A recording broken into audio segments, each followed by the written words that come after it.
Good morning. 6 days since the revelations about the hacking of Millie Dowler's phone, we have seen dramatic events like the closure of the News of the World and further arrests. Above all, we know people in this country want to see real change to ensure that abuses by parts of the press never happen again. The task of political leaders now is to have a clear focus on what matters and the decisions required to usher in the change we need. So what do we need to do? First, on the judge-led inquiry. We need to make sure it is set up immediately. Any less means there is a risk that evidence will be destroyed. As soon as an inquiry is established, tampering or destruction of any documents becomes a criminal offence. And that includes any relevant documents in number 10 Downing Street, Conservative HQ, or elsewhere. The inquiry should be set up under the Inquiries Act so it can compel witnesses to attend. And the inquiry must have the right terms of reference, covering all the key issues, including unlawful and unethical practices in parts of the newspaper industry and the relationship between the police and certain newspapers. Neither of these appears to be in the Prime Minister's current terms of reference, and I'm determined to put that right. If the investigation does not get to these issues, like the alleged paying of police officers for information, or the culture of the industry, we cannot be sure we will get the change we need. Put simply, the government is still dragging its feet and showing it does not understand the gravity of this scandal and the scale of public concern. David Cameron needs to get a move on and make these changes. Second, on B-Sky B. Last Wednesday, the Prime Minister, at Prime Minister's Questions, told me a referral to the Competition Commission was not the right way forward. On Friday, at the press conference he gave, he continued to express belief in the process that he had established. Yesterday, I made clear we would force a vote in the House of Commons this Wednesday because I did not believe the Culture Secretary could proceed with the current process, which relies on assurances from the News Corporation. I do not believe he should be relying on those assurances, given recent developments. The head of the PCC, the Press Complaints Commission, says she was lied to by News International. James Murdoch has admitted serious wrongdoing at the institution. And there are now allegations that News International knew that phone hacking was widespread as long ago as 2007. The government, having repeatedly said there was no alternative to their flawed process and I was wrong, now appears to be moving towards my position. They are doing it not because they want to, but because they have been forced to and fear a defeat on Wednesday in the House of Commons. Let me be clear. This chaos and confusion is all of the government's making. They should never have embarked on this sort of process. It is important to remember the original recommendation from Ofcom was precisely for a referral to the Competition Commission. We supported that, but Mr. Hunt ignored the advice. Whatever the twists and turns of the government, I will accept nothing less than some straight talking that this bid will not proceed until after the criminal investigation is complete. Third, I do believe we can move forward with reform of the system of self-regulation. It is important at a time like this that we do not rush to statutory regulation of the press. That is why I said on Friday my instincts remain to continue with self-regulation. But it must be on a different basis from the past in three particular respects. Greater independence of the board from current editors, unlike the current PCC, clear investigatory powers to ensure effective scrutiny, and the ability to enforce corrections of suitable prominence. It is in the interest of the vast majority of decent people in the newspaper industry that editors and proprietors take the initiative to lead this response. Fourth, it is imperative that David Cameron now comes clean on the increasing number of questions surrounding his appointment of Andy Coulson. On Friday at his press conference, Mr. Cameron said, and I quote, "No one gave me any specific information which might have dissuaded him from appointing Mr. Coulson." Yet the Guardian newspaper says it had discussions with Steve Hilton, his senior aide, detailing the facts about Andy Coulson's decision to rehire Jonathan Rees, a convicted criminal. According to The Guardian, these included the fact that Mr. Rees had been jailed for 7 years for a criminal conspiracy, after which he had been rehired by Mr. Coulson, and the fact that Rees's illegal activities on behalf of the News of the World included making payments to police. This information was, as I understand it, passed by Steve Hilton to the Prime Minister's Chief of Staff, Mr. Ed Llewellyn. You cannot get more specific information than this. The Prime Minister must now explain. Did Mr. Llewellyn tell him about this evidence, and did Mr. Cameron then ignore it? Or did Mr. Llewellyn fail to tell him about the information? Either people have been misled about what Mr. Cameron knew, or Mr. Llewellyn has completely failed in his duties. Mr. Cameron must now answer these and other questions, including the warnings he apparently received from Paddy Ashdown and Nick Clegg. Unless he can explain what happened with Mr. Coulson and apologise for his terrible error in appointing him, his reputation and that of his government will be permanently tarnished. I say this finally. The Prime Minister made an important statement at a press conference on Friday. It is also his duty to come to the House of Commons and explain himself. That's what I hope he will do today. People expect him to start showing the leadership on this issue that so far has been completely lacking. I'm now going to hand over to Ivan Lewis, the Shadow Culture Secretary, to say a bit more about B-Sky B and the allegations surrounding Mr. Coulson. Thank you, Ed. Good morning. I want to focus on David Cameron's appointment of Andy Coulson and the B-Sky B deal. Firstly, as Ed has said, David Cameron's comments at the press conference on Friday and also previous statements about his appointment of Andy Coulson appear to be at odds with Paddy Ashdown's comments over the weekend. We have said that David Cameron should admit he made a mistake in appointing Andy Coulson and bringing him to the heart of his government. But it's no longer just the Prime Minister's judgment which is in question. It's his willingness to be straight with the people of this country. There are 5 questions specifically that David Cameron needs to answer.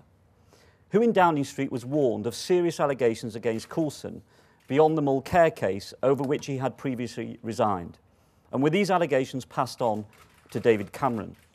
When and how did the Prime Minister first learn that Andy Coulson faced serious allegations in relation to the authorisation of unethical activities at the News of the World, and in particular of his relationship with private detective Jonathan Rees?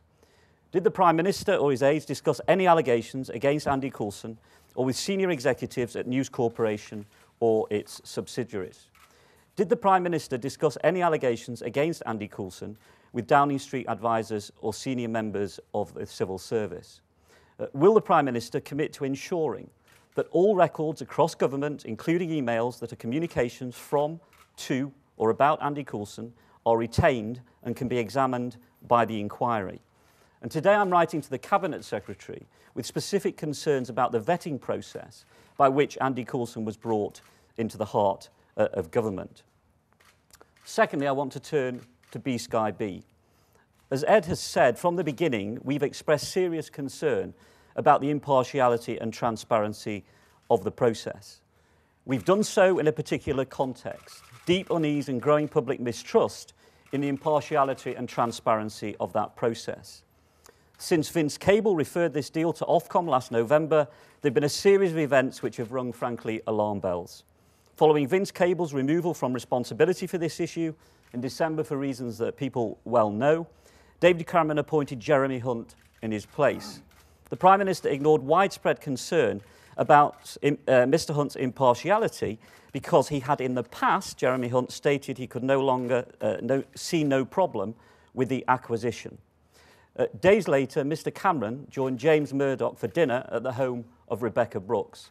He's still not answered my letter to him, which I sent in March, asking whether B-Sky B was discussed on that occasion.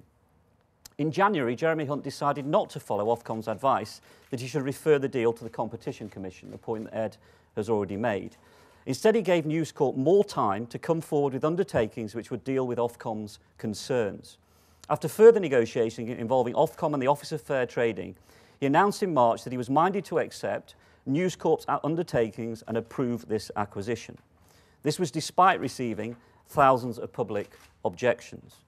These undertakings involve Sky News being hived off from B-Sky B and becoming a standalone listed company, albeit a company almost entirely dependent on News Corp for its funding.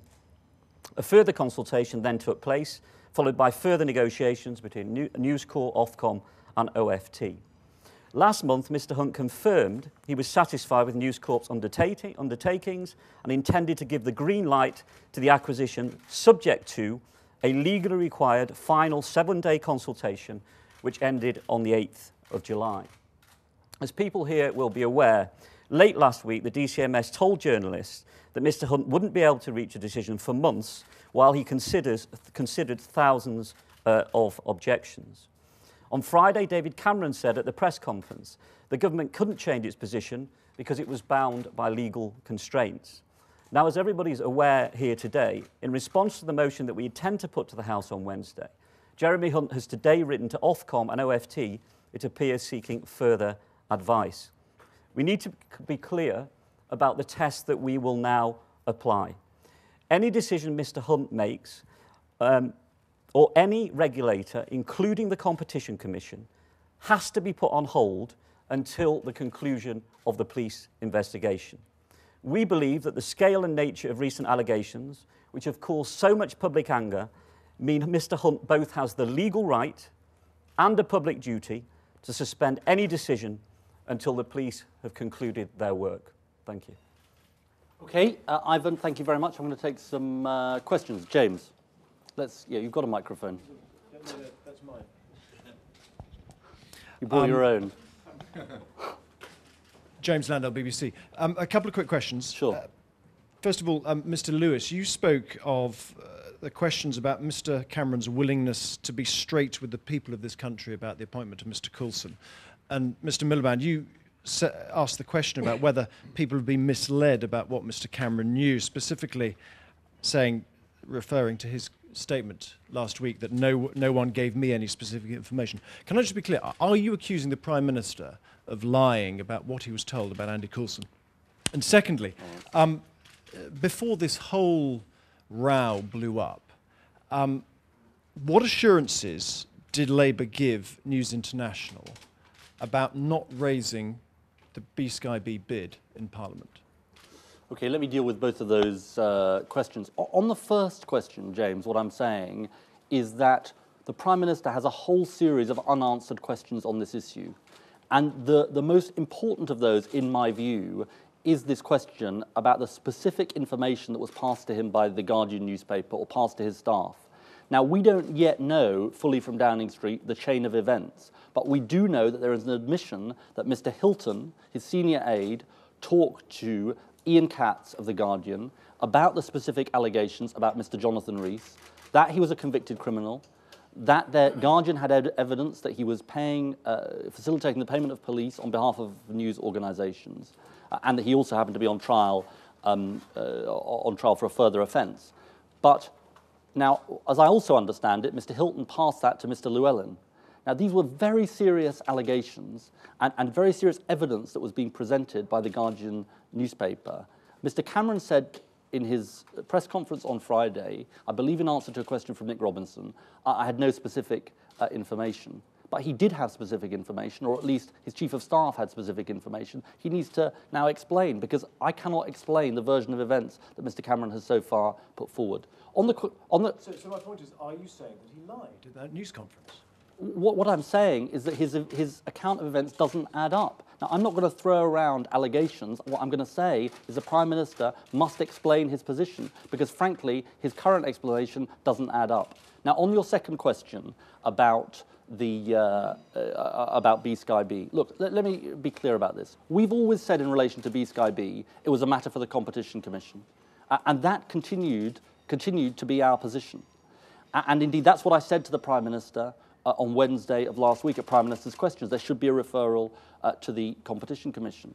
Now, in the light of what has happened as a result of these new allegations, I think that the process that the government had embarked on with Jeremy Hunt, on the basis of specific assurances from News Corporation, has been thrown further into question. It's been thrown further into question because there is such a mountain of evidence that News International gave assurances about phone hacking, assurances which turned out not to be correct. There is also a second question, just let me finish the point. There's now a second question which has come into view, if you like, which is the fit and proper person test.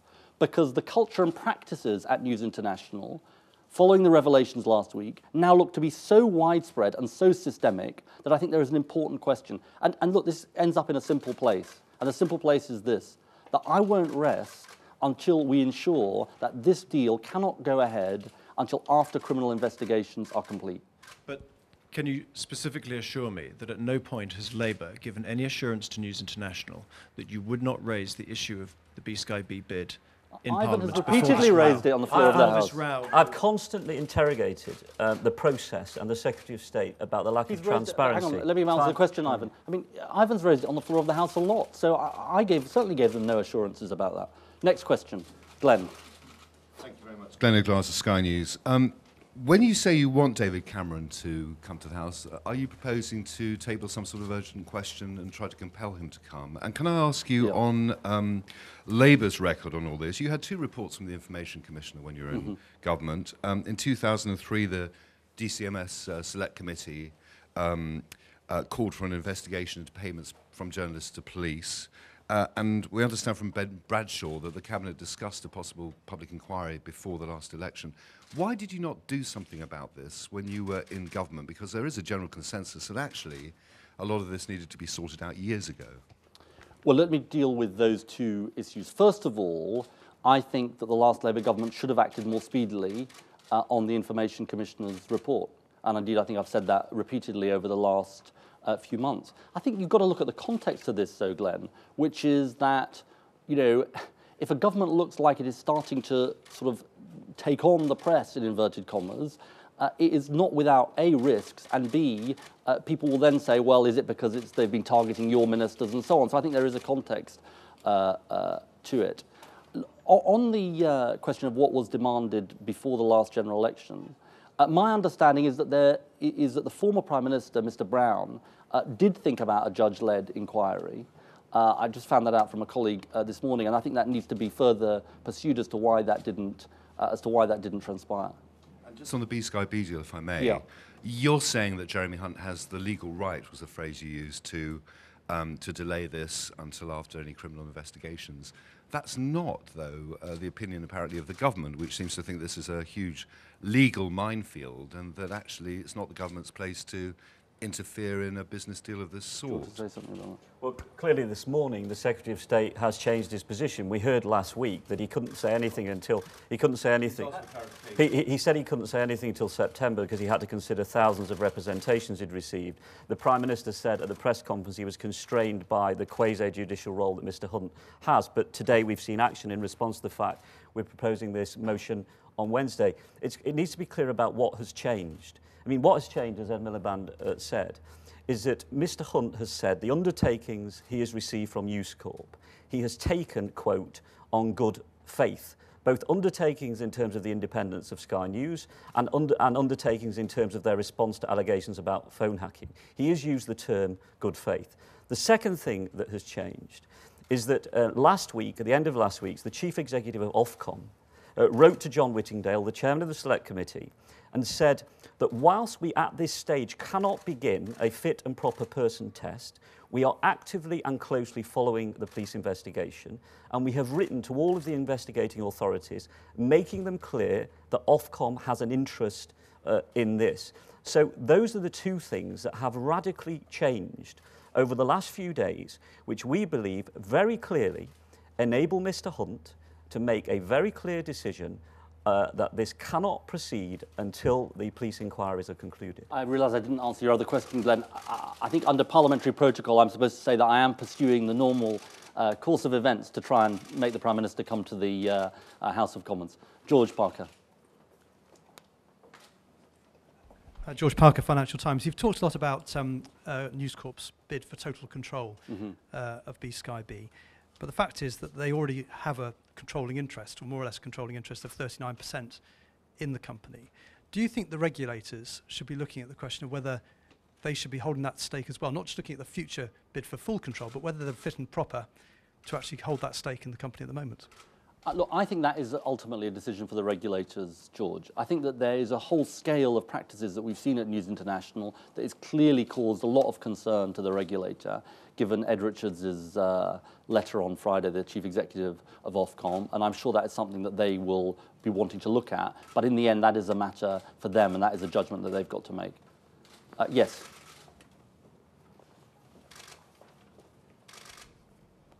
William Green, Newcastle Journal. How do you ensure that excellent regional and national journalists are not lost in this crisis? And secondly, have you spoken to any of the phone victims? On the first point, I want to say very clearly, look, the vast majority of journalists, editors, and others are people of great integrity, and I think it's really important to emphasise that point, and not just on regional newspapers. And the point about this process is not to have some view that everybody who works for a newspaper has been engaging in these practices. The point about it is to clear up once and for all the stain that is being cast on the reputation of the British press by the practices that have been exposed. And I am due to meet the family of Millie Dowler and some of the other people who've had their phones hacked later in the week. Andy. Andy Grice from The Independent. In the light of today's developments from Jeremy Hunt, do you still intend to force a vote in the Commons on Wednesday? And what, if so, what motion do you intend to table for that debate? It's a sort of somewhat hour-by-hour judgment that we're making on this, Andy, because every 12 hours the government seems to change its position. So, look, I think I'll have to get back to you on exactly where we end up on Wednesday. Look, if the government ends up agreeing with me, then the point of tabling a motion, trying to force them to take this view, would become sort of less relevant. But we'll have to take that judgment in the light of what are obviously fast-moving events. Torkel. Torkel Clyde and Daily Record. Rupert Murdoch's in town this week.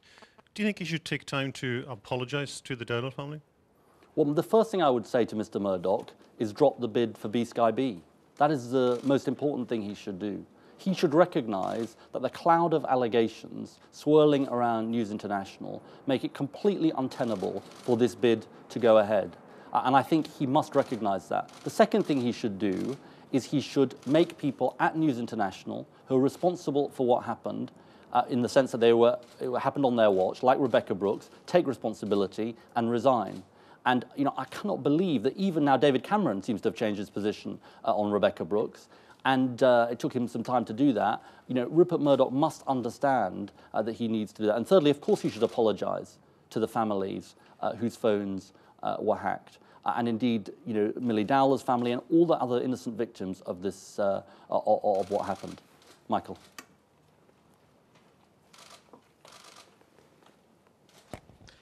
Michael Settle from the Herald. Do you have any fears or suspicions that your phone or the phone of any of your senior colleagues were hacked?